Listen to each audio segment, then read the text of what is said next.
आज जिन दो दोस्तों की हम कहानी आपको सुनाने जा रहे हैं, कहीं ऐसा ही कोई दोस्त आपका भी तो नहीं। हर दिन की तरह पुष्कर आज भी डिनर ब्रेक के दौरान अपनी ऑफिस की वर्क स्टेशन से अपने रायपुर के करीबी दोस्त निहार से वीडियो चैट कर रहा था। हर दिन की तरह उन दोनों की बातें भी नॉर्मल थी और बातों ही बातों में निहार ने पुष्कर से पूछा, यार तेरे बगल में बैठकर जो तेरा यार काम करता है, क्या आज वो ऑफिस नहीं आया? निहार का ये सवाल पुष्कर को बड़ा अजीब लगा। उसने निहार से पूछा, यार तू किसकी बात कर रहा है? निहार ने पुष्कर को बताया कि वही आदमी जो व्हाइट शर्ट पहनकर यार हर दिन तेरे बगल में बैठता है, बड़ी अजीब तरीके से घूरता है यार, पता नहीं इतना क्या इंटरेस्ट है उसको हम दोनों की बातें सुनने का। पुष्कर ने निहार की बातों को सीरियसली नहीं लिया, क्योंकि निहार की बचपन से ही आदत थी पुष्कर को अजीबो गरीब इधर उधर की बातें सुनाकर डराने की, जिसकी पुष्कर को अब आदत हो चुकी थी। पुष्कर ने निहार से कहा, मजाक बंद कर यार। लेकिन निहार उल्टे उसे आंखें दिखाते हुए कहता है कि वो इस बार पुष्कर के साथ कोई गंदा मजाक नहीं कर रहा है और ना ही उसे डराने की कोशिश कर रहा है। वो असलियत में जानना चाहता है कि वो इंसान आखिर है कौन, जिसे वो हर दिन पुष्कर के साथ वीडियो चैट करते वक्त देखता है। निहार ने पुष्कर को उस आदमी का हुलिया भी बताया। घुंघराले बाल, काली मूछें, रंग गोरा और हाथ में सोने की एक ब्रेसलेट है।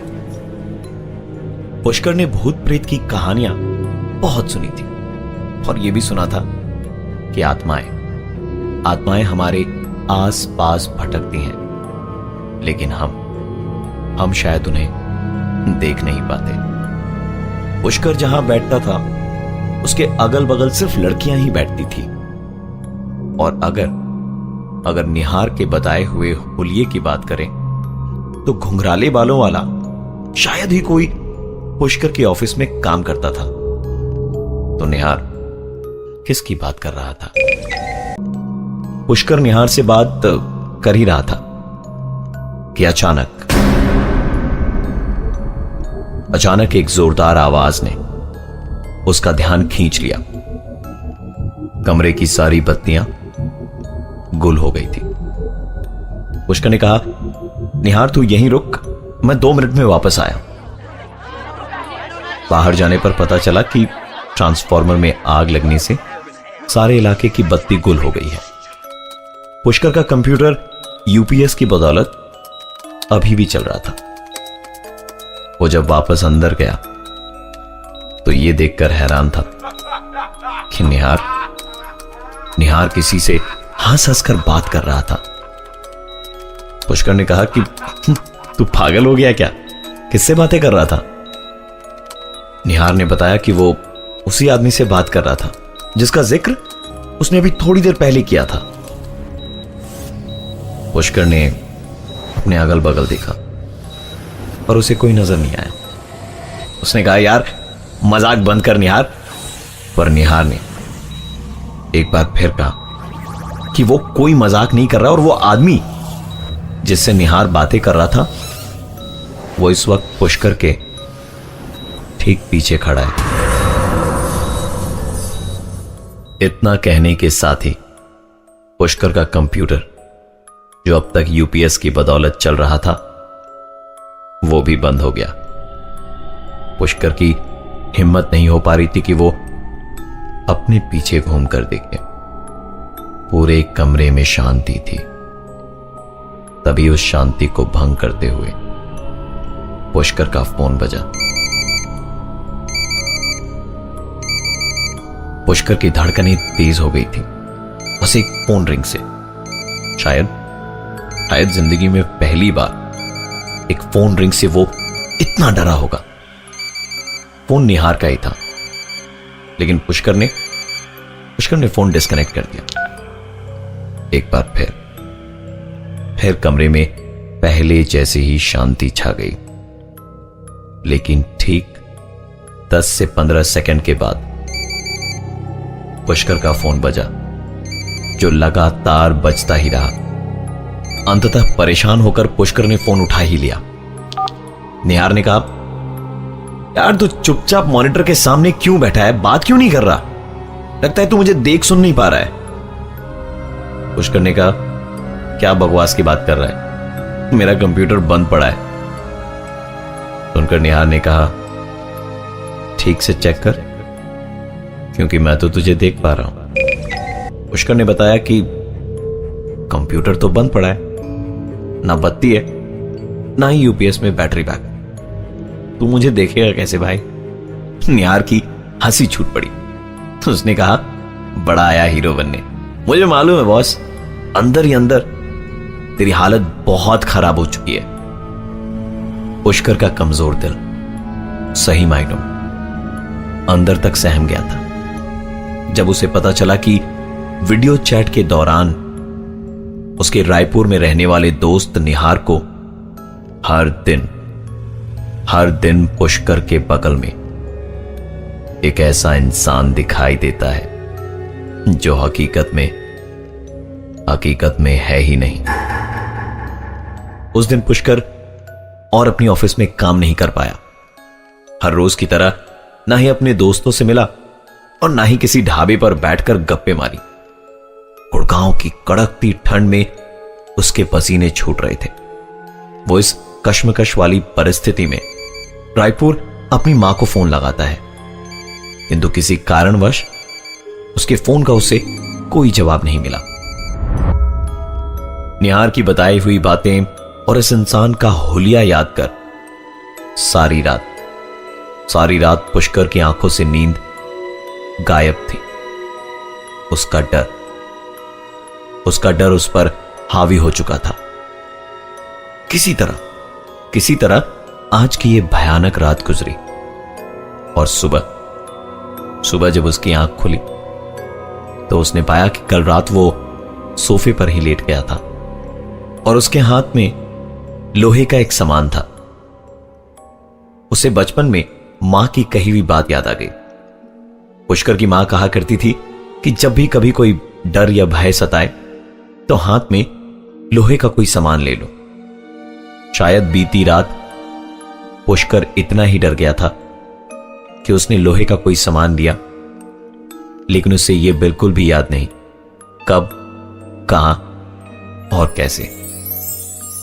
पुष्कर ने अपना होश संभाला और ऑफिस के लिए तैयार होने लगा।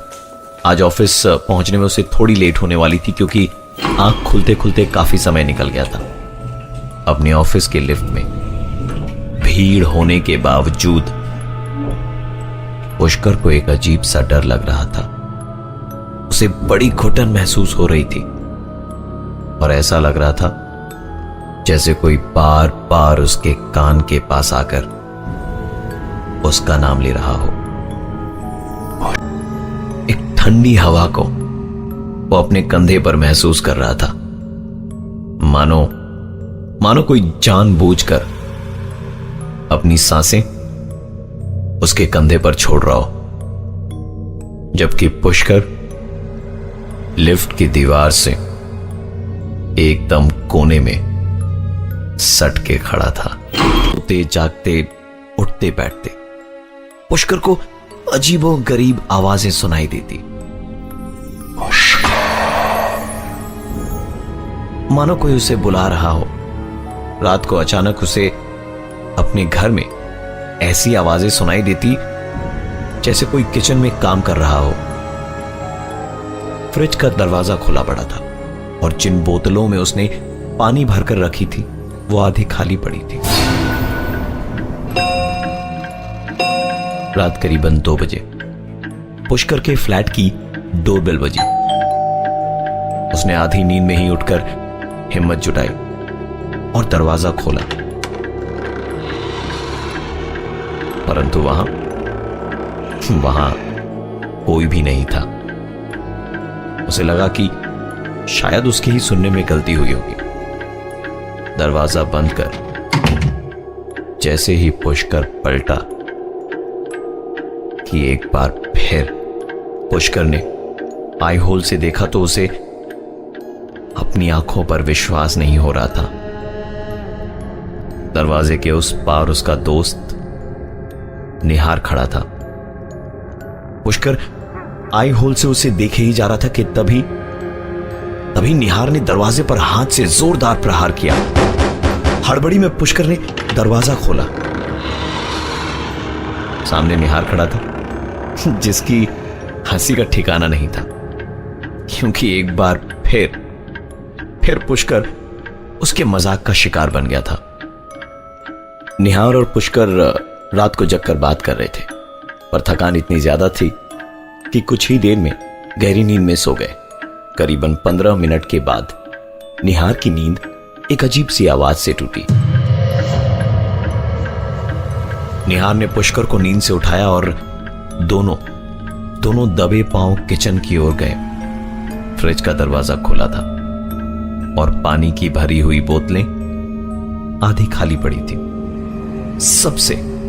सबसे आश्चर्यजनक बात यह थी कि वो दोनों किचन के सामने ही खड़े थे और वो आवाजें स्पष्ट रूप से सुन पा रहे थे, परंतु ना तो कोई बर्तन हिल रहा था और ना ही वहां उन्हें कोई दिखाई दे रहा था।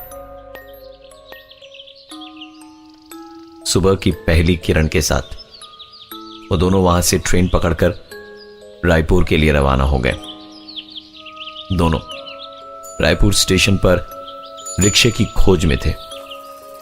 तभी पुष्कर को सामने पान की दुकान पर एक आदमी दिखाई दिया, जिसके बाल घुंघराले, सफेद शर्ट, हाथ में सोने की ब्रेसलेट और दो और उसकी मूंछें भी थी। पुष्कर ने पहली बार